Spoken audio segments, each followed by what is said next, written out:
Сәлем достар, бүгін сіздермен үй жағдайындағы балмұздақ жасайтын боламыз. Алдымен 900 мг сүтімізді баяу отқа қойып аламыз. Және 2 ыдысқа 5 жұмыртқамызды бөлетін боламыз. Сарысын бөлек, ақуызын бөлек бөліп аламыз. Ыдысымыз құрғақ болғаны жөн. Сонда массамыз өте әдемі шығады. 2 ыдысқа бөліп алғаннан кейін сары уызымызға 2 ас қасық шекерімізді қосатын боламыз. 2 ас қасық шекерді қосып болғаннан соң жақсылап араластырып аламыз. Миксердің керегі жоқ, қолмен араластырсаңыздар да жеткілікті.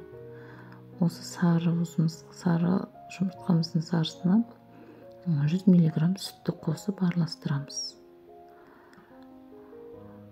Біріктіріп араластырып болғаннан кейін қайтадан сүттің үстіне құямыз.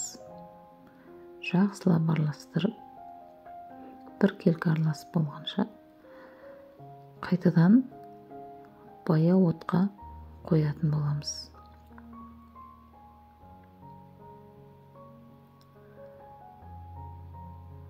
Баяу отта тұрғанда қою болғанша үзбей араластырып отыру керек.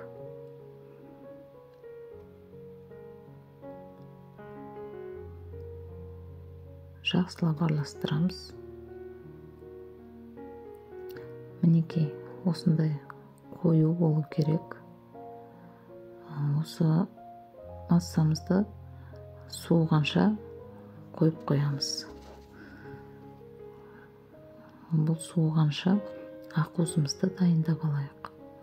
Ақуызымызға 250 грамм шекерімізді 2-3 бөліп араластыратын боламыз.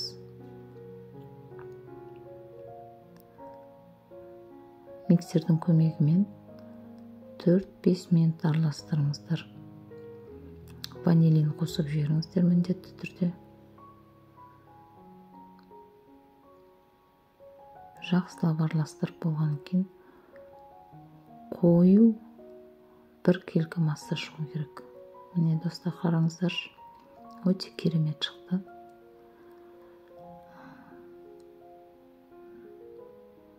Біркелкі осындай қою болу керек. Осы қою массамызға, осы ақуызымызға жаңағы суыған сүтімізді араластыратын боламыз. 2 бөліп араластырып алыңыздар.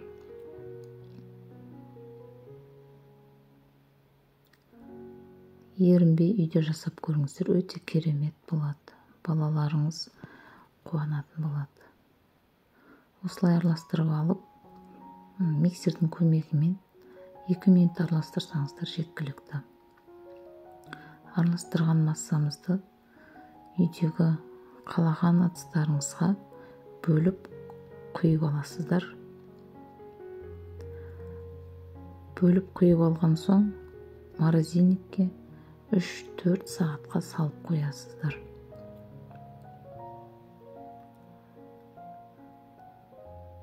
Бетіне қалауларыңызша шоколад, мармеладтардан сеуіп қойсаңыздар болады. Бірақ мен осылай жасағым келді. Өте керемет шықты. Дәмін енді айта алмаймын достар. Балаларым өте қуанып жеді. Каналыма тіркеліп кетуді ұмытпаңыздар. Көп рахмет сіздерге. Соңына дейін көргендеріңізге.